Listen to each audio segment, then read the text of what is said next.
It gives me great pleasure now to welcome our opening speaker this morning, Hōnau Nanaia Mahuta no Waikato Tainui, Ngāti Mani o Poto Ngāti Manu, a mother and a constituent MP with 20 plus years experience who has come from flax root politics.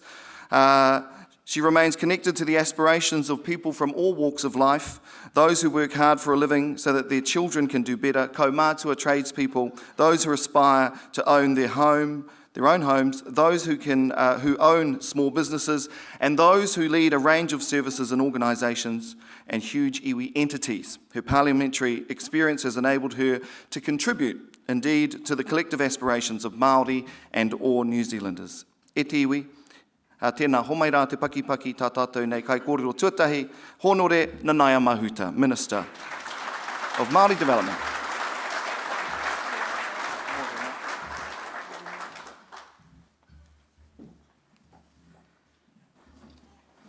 Tēnei atuaki ki te tautoko i te rangatira, tō mihi whakatau, ki ngā manuwhiri tuārangi, i kuhu mai i raro i te tuanui o tēnei o ngā whare, kia tāpiri atu a tātou nei whakaro ki te runga rawa, e tikana ngā aue ki te parekura i pā mai kei rungi o tautahi, tatu iho mai ki a tātou e kawea nei te manoko a tātou nei whānau, a tātou nei iwi putanua, tēnā koutou, tēnā tātou katoa. Me mihi kau atu ki te mana whenua, te atiawa, Ngāti Toa Rangatira, koutou e hāpai, te taumata rongo whakaata, kei te papa nei, ka nui te mihi kauaki ki a tātou katoa. Thank you for the opportunity to open this speech, this conference, with a speech that I hope will contextualise what we hope to achieve today. I had a look at the attendance list and am encouraged by the number of people that are participating in such a substantial conversation around whānau development. But let me take a step back. Many have said the events that occurred in Ōtautahi, the tragic circumstance of the loss of life, will forever change New Zealand. It's my view that it will ensure that New Zealand reaches deeper into who we are as a country and the values that we uphold. And when we look around at the nation's outpouring of grief and stance in solidarity with the Muslim community, essentially what we are witnessing are people holding on to values that make us New Zealand. And they are Māori values, values that keep us connected to this place and this time in a way that give people a sense of hope, and they are Māori values, and a sense of what it will take to ensure that we remain a small country connected by communities and whānau. So this is a good time for the type of conversation that we're having. Out of tragedy comes opportunity, hope and light, and it does ensure that we're having the right conversation about where we can go to from here. So your participation is absolutely critical. At the risk of missing people out, I want to acknowledge the government agency leaders that are here at a number of levels. I want to acknowledge our NGO sector groups that are here, and they are very diverse. I want to acknowledge the philanthropic community who are participating in this conversation, because after all, you're moving towards social impact investment, and this is what this is about. And I also want to acknowledge those leaders who, by doing, have shown us opportunities to think in a different way, and that's the whānau that are here to share their story. I want to join in the welcoming remarks that will follow to Erana Mikaere, who will be our keynote speaker from the Ruapehu Whānau Transformation Project. And it will provide insight, I believe, into ways of doing things that will shape some of our opportunities across our various sectors and where we contribute to do things differently, but also to glean from the insight of that project.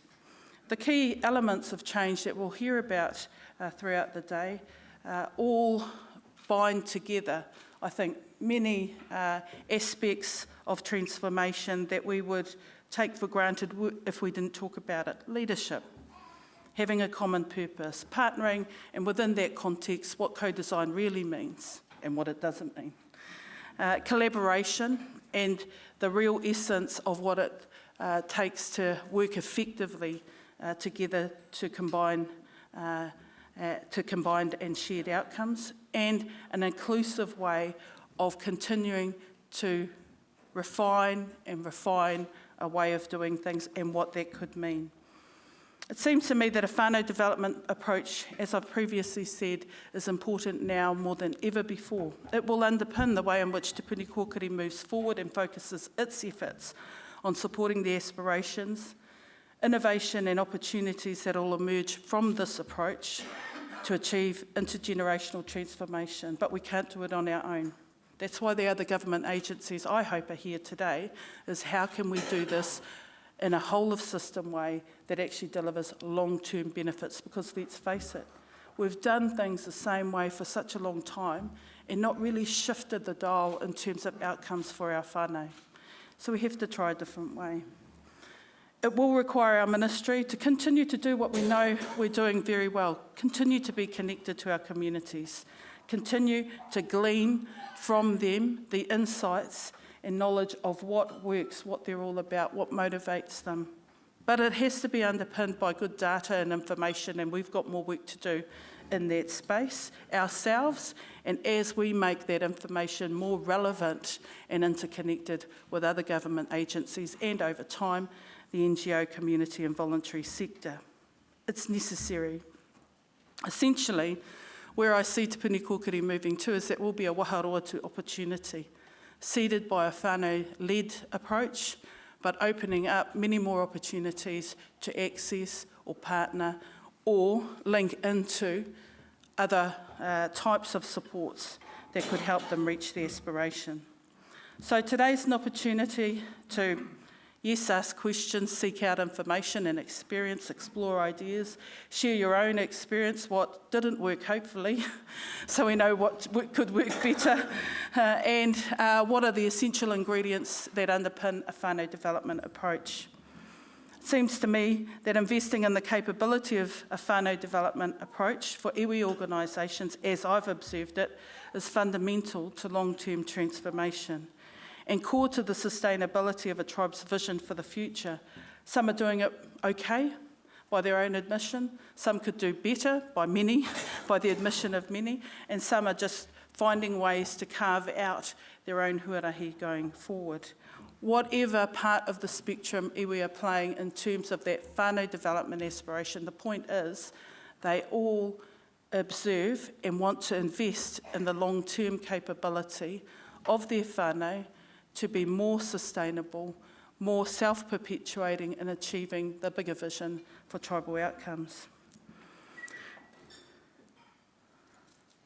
When I think about the legacy contribution in my own community, I can't go too far past Te Puia, because she impacted certainly on my parents' generation and her own reanga. Her legacy contribution in our community had such a significant impact because she did take a whānau-centric approach. Now, I hadn't really thought about it so much in this context until I heard Mason Jury speak at Aotearoa Matatini annual conference, and he had characterised the generations of leadership and what they brought in terms of transformation to the Māori worldview of what development looked like. And he had actually coined, which clarified my, perspective of Te Puia's legacy leadership, was the focus on whānau, being whānau-centric.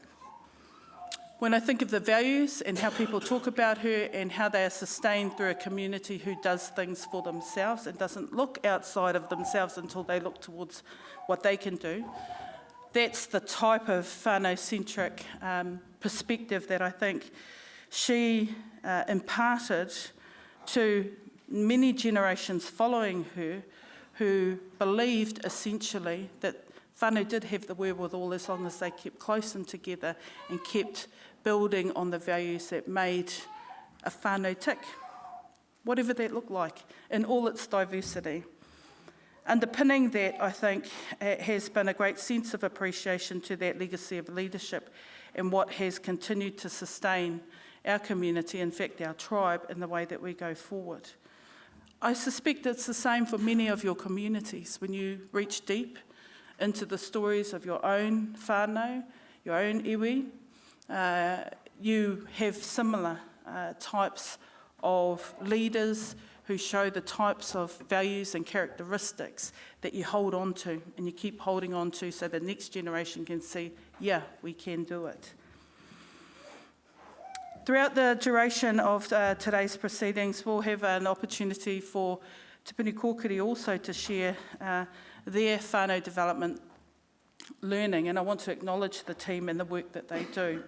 How this has informed both policy, the policy and delivery approach to improve outcomes for whānau, but more importantly, I suspect they'll impart the types of insights that will lead the conversation, certainly in the government sector, to what whole of system change could look like if we took more from these types of learnings, and I invite them to continue to push on that.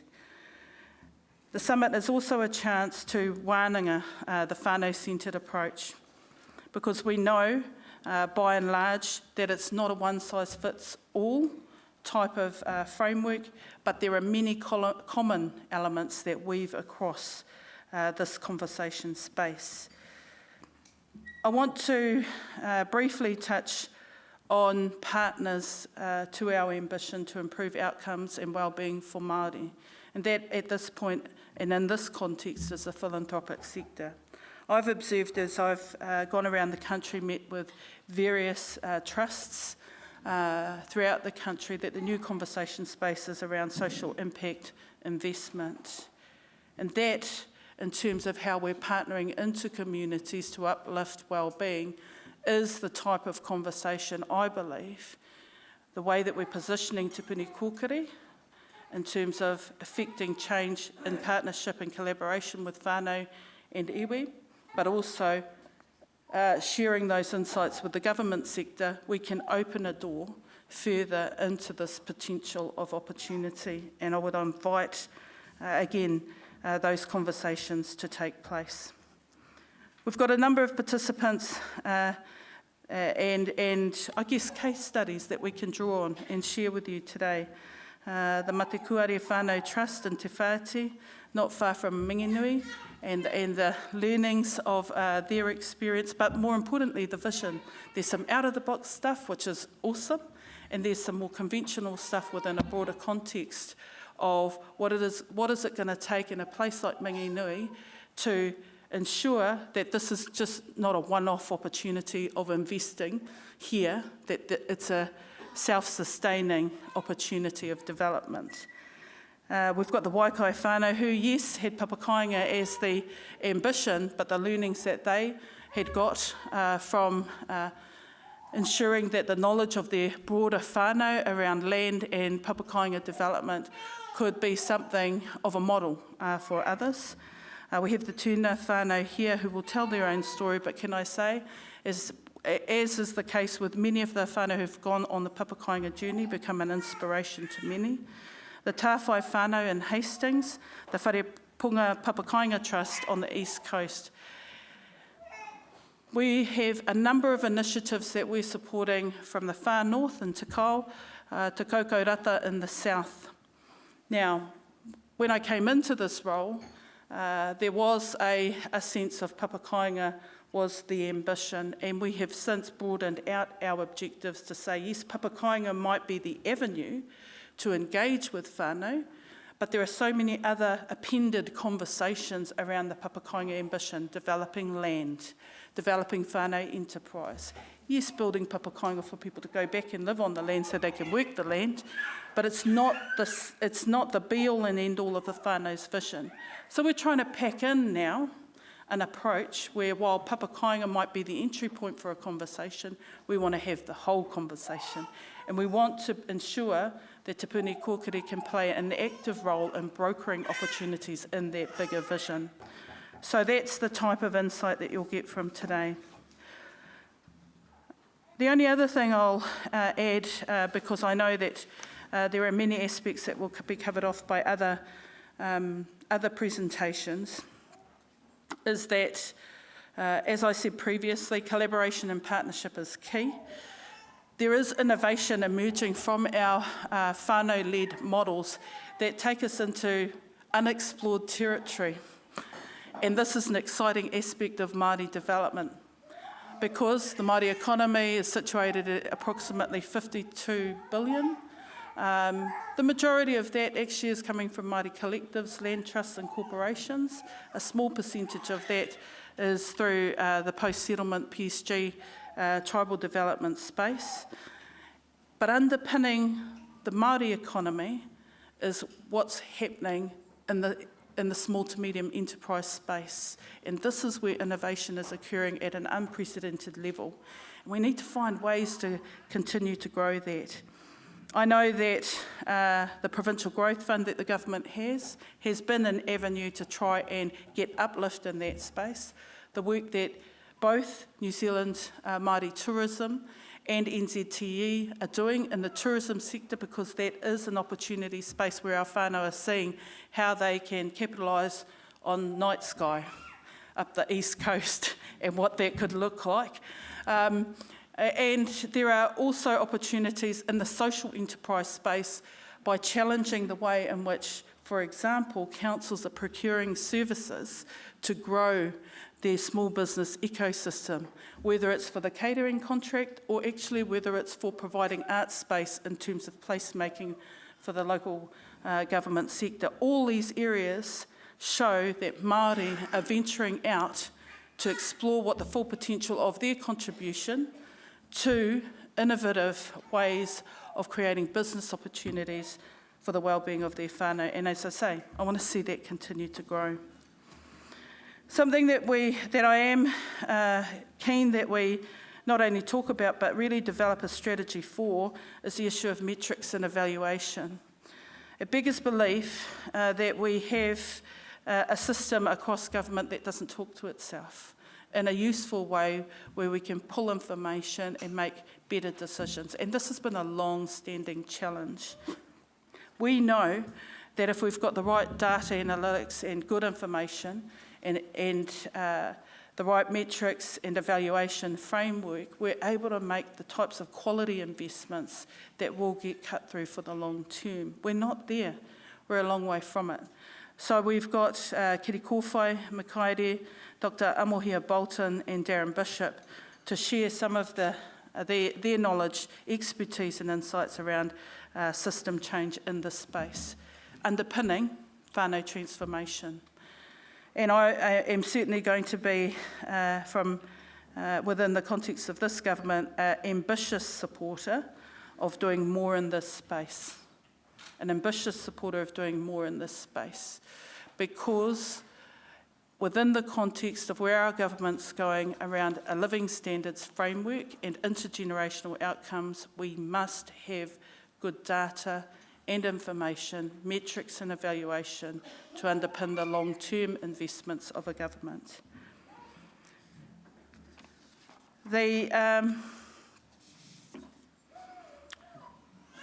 Perhaps I'll end in terms of where I think you might end up starting your conversation. And that is, what are we trying to achieve that is significantly different to what's been done before? I think we're trying to reorient, really, more confidence, certainly across the government sector, that a whānau-led approach is nothing to be scary about, that it is an opportunity. When people used to talk about partnership and to be totally freaked out in the political space about what that meant, oh, it's all too hard, you know, it's all going to take too long, the engagement process and all of that. People talk about co-design and the response is warm and positive, but when it breaks down to what that really means and how we apply it, then it becomes all too hard. Well, we haven't got time for people to throw their hands up and say it's all too hard. We just got to get on with it. Now, so if it's going to offend people to call it co-design, I just get on with it. And then I tell them afterwards, oh, that was a co-design approach. So you just learn by doing. But the point of all of that is we need a new way. We need another way. It has to be different. And we have to have confidence that a whānau-led approach actually can be so transformative in terms of the outcomes that are sought, because we're doing one fundamental thing. We're empowering the solution back to where the challenge is. And I'll tell one story from my time as a electorate MP. I had a group of Black Power mothers come to me in Papakura, and basically their kids had been identified by SIFs at the time. They were truant from school, the schools had identified them. There were multiple challenges within the household, of which you could name them all. But anyway, the guts of it is, these Black Power mothers came to me and they said, we want to try something different. Oh yeah, what does that look like? Well, we want to sit down with the agencies and tell them that we don't want 5 different people talking to us about all our problems, and then they haven't got a solution. I said, well, yeah, we can do that. We'll have everyone in the room. But I said, what do you really want to achieve? We want our kids to be educated. We want them to have the education we didn't have. Okay, good, excellent. So what are you going to do within your whānau to bring them together around this common goal? Oh, it's easy. We're only going to talk to the mothers, ka pai. So we had this hui. We brought the agencies together. The women devised a solution which was very simple, really, in terms of ensuring that their kids were getting to school when they started to identify all the challenges, but what their solutions were. And that's the point. They said, here's our solutions, why can't we make this happen? When all the government agencies who had experience with these whānau, and there were around about half a dozen, with about, I think, roughly 12 kids that were affected, when they sat down and mapped out what the solutions were from these women's points of view for their children, for themselves, and for their long-term sustainability, we found ways through. By the end of that year, they were telling their story, and they were saying what they did to step themselves through a process which saw one of the mums take up a training incentive allowance and go into education, one of the mums actually being the caregiver for after school, so that they knew where their kids were after school. You know, these types of really organic but dynamic solutions that the whānau led. Awesome. Simple but awesome. And that's how I know that a whānau-led, a whānau-empowered approach can come up with solutions that could actually be quite simple, but would need a different environment for them to flourish in. So that's why I'm supportive of the conversation and the summit that's being had today. I know that Minister Henare will be ending the kōrero for the summit, and it is an opportunity to glean his vision in terms of the whānau ora approach, where the opportunities lie going forward. What I'd like to offer is that whānau development is a broad context for which the whānau ora initiative has lended itself to be open to a level of scrutiny, but there have been some insights that we know could work. You can commission for outcomes very differently, but you do need a lot more government agencies in that space. There could be potential of going further down the whānau development plan, huarahi, that could broker many more opportunities, but again, you need a bit more support from the government sector. The part of the vision that I bring to this conversation space of the context of whānau ora within a whānau development context is actually long-term intergenerational transformation.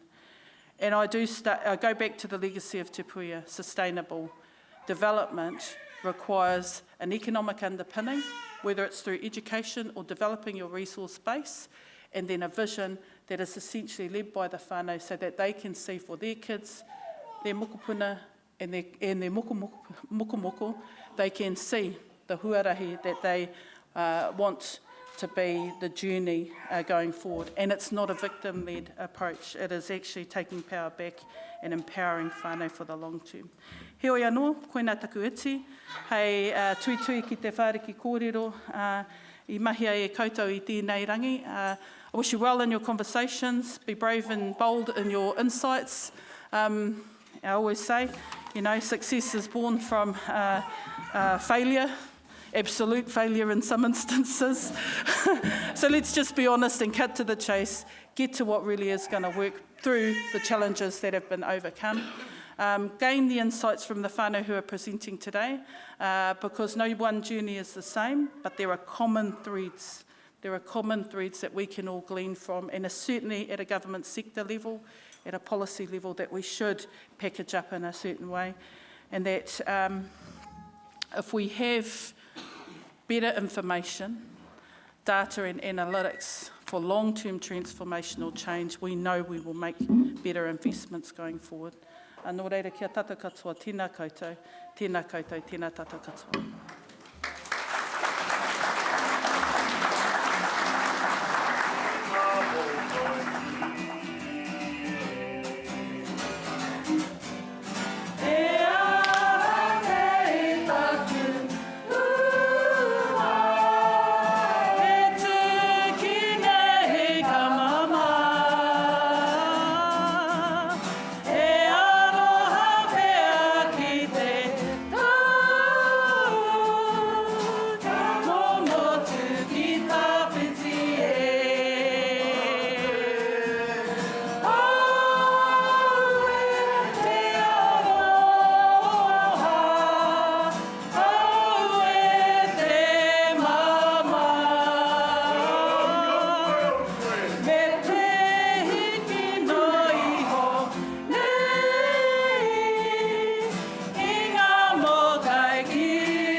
Tēnā tātou.